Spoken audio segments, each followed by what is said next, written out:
नमस्कार physio wallet MCQ classes में आपका स्वागत है। आज हम physio MCQ practice set number 7 करेंगे, जो कि आने वाले एग्ज़ाम के लिए काफ़ी इम्पोर्टेंट है। यदि आप किसी एग्ज़ाम की तैयारी कर रहे हैं तो ये प्रैक्टिस सेट आपके लिए काफ़ी इम्पोर्टेंट है। इस प्रैक्टिस सेट में जो पूछे गए प्रश्न हैं ऐसे ही आपकी परीक्षा में पूछे जाएंगे। So question number 1, locally blank is added to a bath prior to leads regime in ultraviolet treatment। सबसे पहले तो ये जो क्वेश्चन है ये आपका इलेक्ट्रोथेरेपी का क्वेश्चन है, ठीक है। और इलेक्ट्रोथेरेपी के क्वेश्चन में से भी किस टॉपिक का क्वेश्चन है ये? अल्ट्रा वायलेट, ठीक है। अल्ट्रा वायलेट रेडिएशन का ये टॉपिक है आपका और इम्पोर्टेंट है, ठीक है। इससे क्वेश्चन है ना 2 क्वेश्चन ज़रूर मिलते हैं एग्ज़ाम में। तो देख लेते हैं कि ये अल्ट्रावायलेट जो रेडिएशन है ये क्या होती हैं। देखो, सबसे पहले जो हमारी अल्ट्रावायलेट रेडिएशन होती हैं ये किन के बीच में होती हैं? विजिबल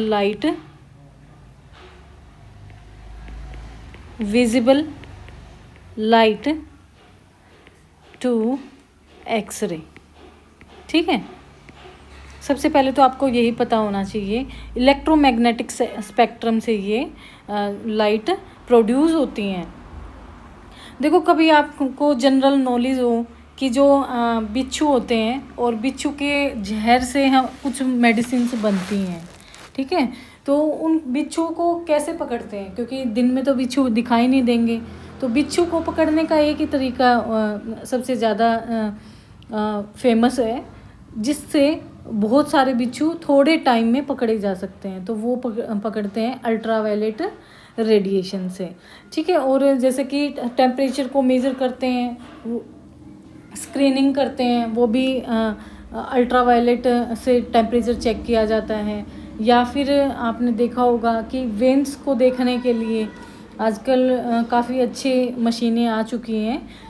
जब कैनुला लगाना होता है तो उसको भी अल्ट्रावायलेट रेडिएशन मशीन से वेन्स का पता लगा लेते हैं और वहीं पर क्या कर देते हैं, इंसर्ट कर देते हैं हमारी कैनुला, ठीक है। तो ये कुछ एग्जाम्पल हैं, तो आपको और भी अदर एग्जाम्पल्स पता होने चाहिए। अब देखते हैं जो अल्ट्रावायलेट रेडिएशन रेज होती हैं वो कौन कौन सी होती हैं, ये तो आपको पता ही होना चाहिए। अल्ट्रावायलेट, देखो जो सबसे कम होती है ना, शुरू में सबसे पहले हम उसी को लिखते हैं। तो अल्ट्रावायलेट जो सी होती है ना वो सबसे कम होती है, ultraviolet C. Ultraviolet B, ultraviolet A, ultraviolet A,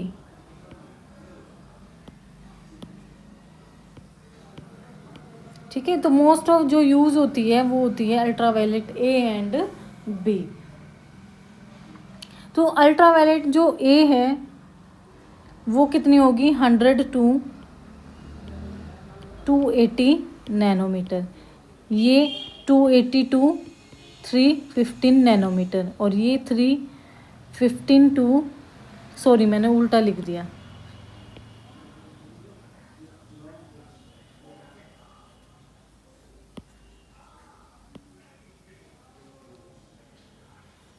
ultraviolet कम होती है तो कम आएगा 100 to 280 नैनोमीटर।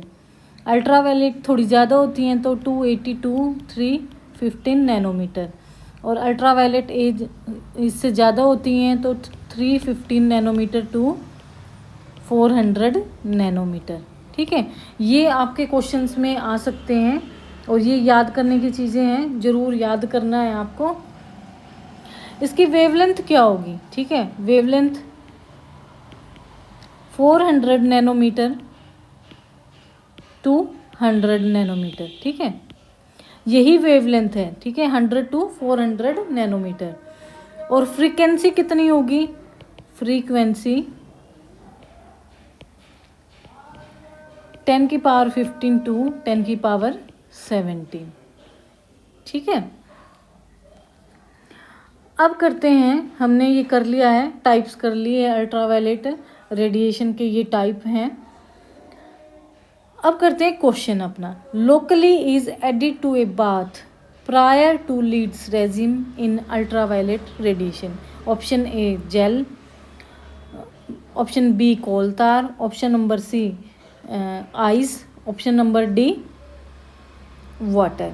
तो इसमें आंसर हेयर इज कोलतार। ठीक है, तो लोकली हम क्या ऐड करेंगे, कोलतार ऐड करेंगे bath prior to leads regime in ultraviolet treatment. जब हम अल्ट्रावायलेट ट्रीटमेंट देंगे तो पहले हम क्या देंगे, हम पेशेंट को कोलतार, ठीक है, कोलतार या फिर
ठीक है, तो locally coal tar is added to a bath prior to leads regime in ultraviolet treatment.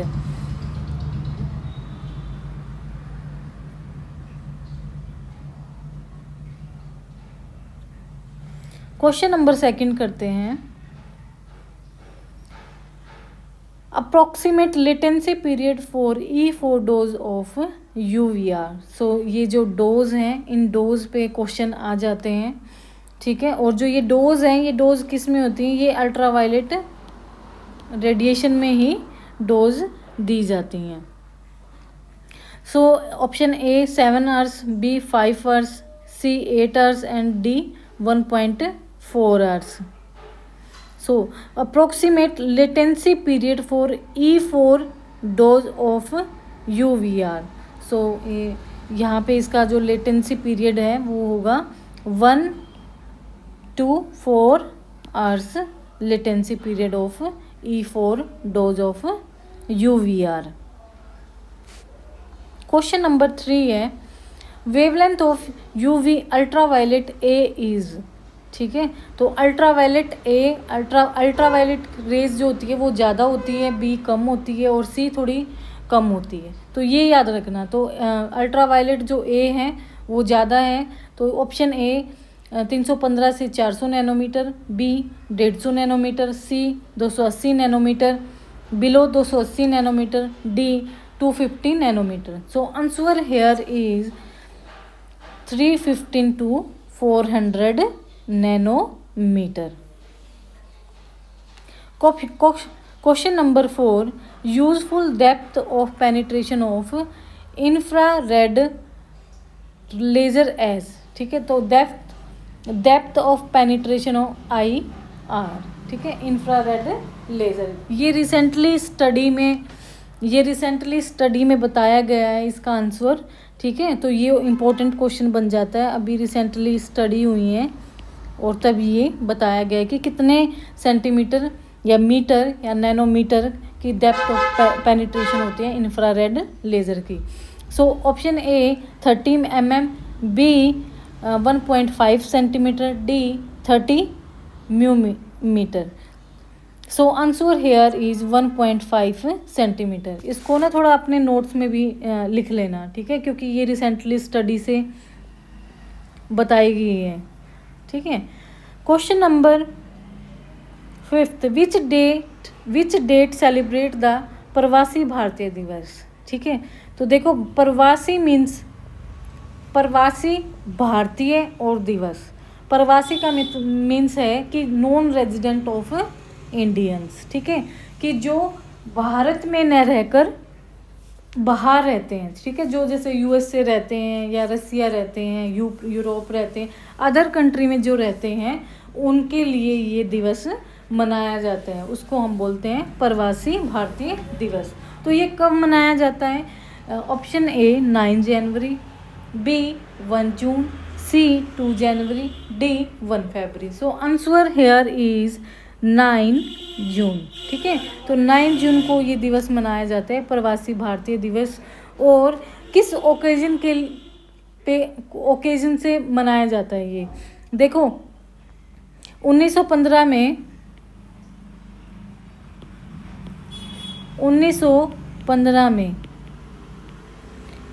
महात्मा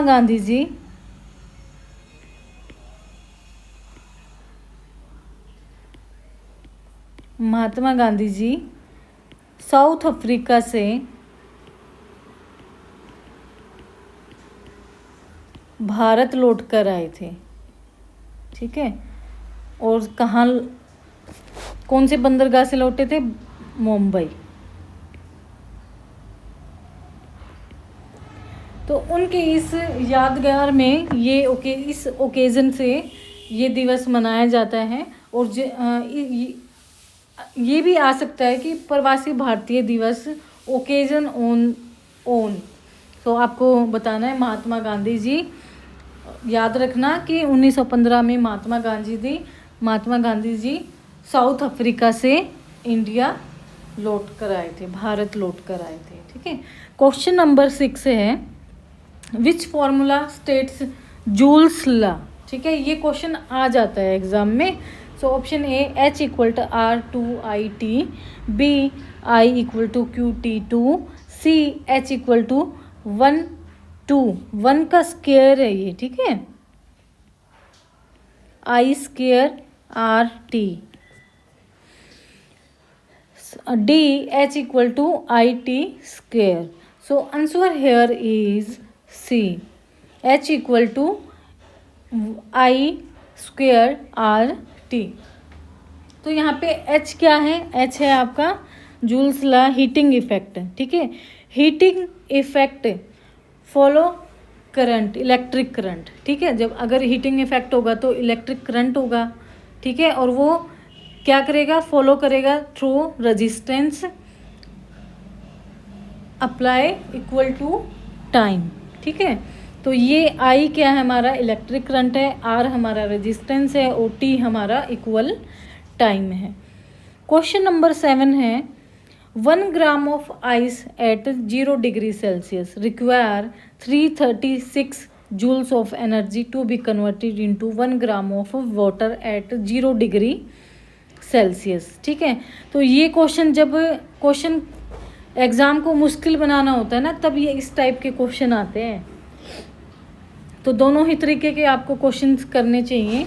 तो 1 gram ice 0 degree Celsius require 336 joules of energy, ठीक है। 336 जूल एनर्जी कन्वर्ट हो जाती है किसमें? 1 ग्राम ऑफ वाटर में, एट कितने डिग्री टेम्परेचर पे? 0 डिग्री सेल्सियस पे। सो क्या होगा? Option A latent heat of fusion, B latent heat of condensation, C latent heat of vaporization, and none of these. तो यहाँ पे ये देखो मैंने ये डायग्राम आपके लिए बनाया है। 336 solids of energy converted into 1 gram of water at 0 degree Celsius. तो इसको बोलेंगे हम लेटेंट हीट ऑफ फ्यूज़न, ठीक है। अब कर रहे हैं कि लिक्विड से जब गैस में चेंज होगा तो वो क्या होगा? वेपराइजेशन होगा, ठीक है। पानी से जब गैस फॉर्म में जाएगा तो उसको हम बोलेंगे वेपराइजेशन, और सॉलिड से लिक्विड में जाएंगे तो उसको बोलेंगे हम लेटेंट हीट ऑफ फ्यूज़न, ठीक है। Latent heat of fusion. तो लेटेंट हीट ऑफ फ्यूज़न का एक एग्जाम्पल और है, यहाँ पे एम्स ऋषिकेश में आया था, पैराफिन वैक्स बाथ।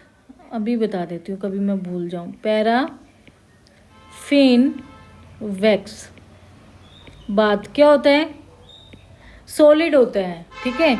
सॉलिड से हम क्या करते हैं, लिक्विड अप्लाई करते हैं वहाँ पे, उसमें है ना ऑप्शन कंडक्शन कन्वेंशन भी आया हुआ था, ठीक है, बट वहाँ पे आंसर जो ठीक था, आंसर की आई थी तो लेटेंट हीट ऑफ फ्यूजन ठीक था, ठीक है।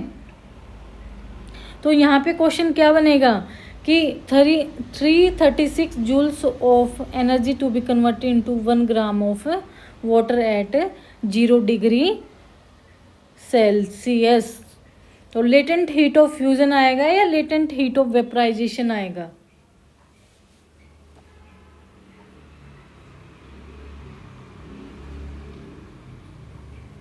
So answer here is latent heat of vaporization.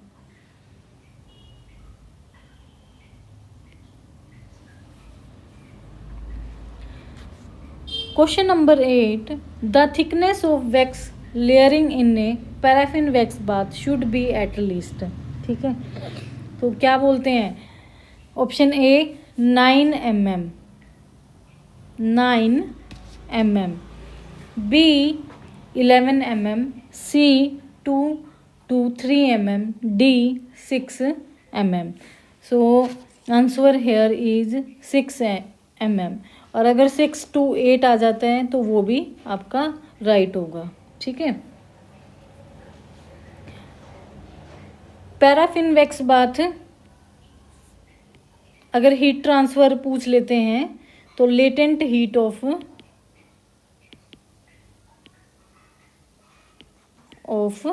Fusion.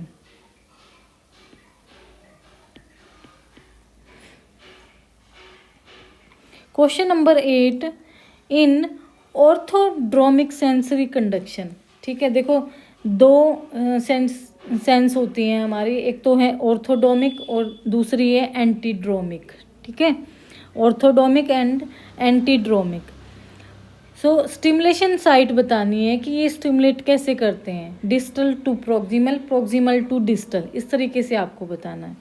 Option A distal, B motor point, C proximal, D neuromuscular junction. So answer here is, देने से पहले हम समझ लेते हैं, ठीक है, orthodromic and antidromic. So stimulation site बतानी है कि स्टिमुलेशन साइट कहाँ होगी, प्रोक्सिमल होगी या डिस्टल होगी। ये क्या है, ये सुपरफिशियल रेडियल नर्व है, क्या है, रेडियल नर्व है। ये स्किन है, ये हमारे रिसेप्टर हैं, नहीं सॉरी स्किन नहीं, स्टिमुलेशन,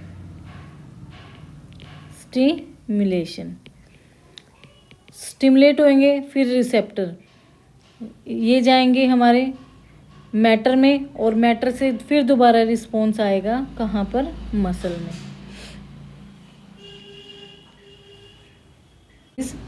डिस्टल, ठीक है, डिस्टल क्यों होगा, क्योंकि ये ऑर्थोडोमिक में, ड्रोमिक में जो सेंस स्टिमुलेट होएगी वो डिस्टली होएगी, ठीक है, बट एंटीड्रोमिक में जो सेंस होगी वो वापस आएगी, ठीक है। देखो डिस्टल से प्रोक्सिमल जाना वो होगा ऑर्थोड्रोमिक, और प्रोक्सिमल से डिस्टल आना ये क्या है, प्रोक्सिमल, डिस्टल टू प्रोक्सिमल, और ये होगा प्रोक्सिमल टू डिस्टल। ओके, ठीक है, तो ये आप दोनों डिफरेंस देख लेना। देखो ये बुक्स में है ऑर्थोड्रोमिक ना पूछ के antidromic. To a muscle fibre the capacity of resistance to fatigue is, ये इम्पोर्टेंट है और हमेशा कोई ना कोई एक क्वेश्चन जरूर आता है। तो option A high, B intermediate, C low, D very low. तो टाइप ए मसल फाइबर, जो टाइप ए मसल फाइबर होती हैं, ये कौन सी मसल फाइबर होती हैं, स्लो फाइबर होता है या फास्ट फाइबर होता है। सो ये फास्ट मसल फाइबर होती हैं और इनका जो कैपेसिटी रेजिस्टेंस फैटीग ये क्या होगा, हाई होगा इंटरमीडिएट होगा। सो आंसर हेयर इज इंटरमीडिएट। देख लेते हैं अब आगे। देखो मैंने आपके लिए ये बनाया notes. Type 1, type 2A, type B। तो रेजिस्टेंस टू फैटिग टाइप 1 में हाई होगा, 2A में इंटरमीडिएट होगा, 2AB में लो होगा। कैपिलरी डेंसिटी हाई होगी, टाइप 2A में हाई, टाइप 2B में लो होगी। एनर्जी सिस्टम एरोबिक होगा और एनारोबिक किस में होगा, टाइप 2B में। डायमीटर स्मॉल होगा टाइप 1 का, इंटरमीडिएट होगा टाइप 2A का और टाइप 2B का लार्ज होगा। ट्विच रेट टाइप 1 का स्लो होगा और इन दोनों में फास्ट होगा। Maximum muscle shortening velocity type 1 में स्लो होगा, टाइप 2A में फास्ट होगा, टाइप 2B। अगर आपको मेरी वीडियोज़ अच्छी लगती हैं तो जाते जाते मेरी वीडियो को लाइक कर दें, सब्सक्राइब करें और ज़्यादा से ज़्यादा शेयर करें।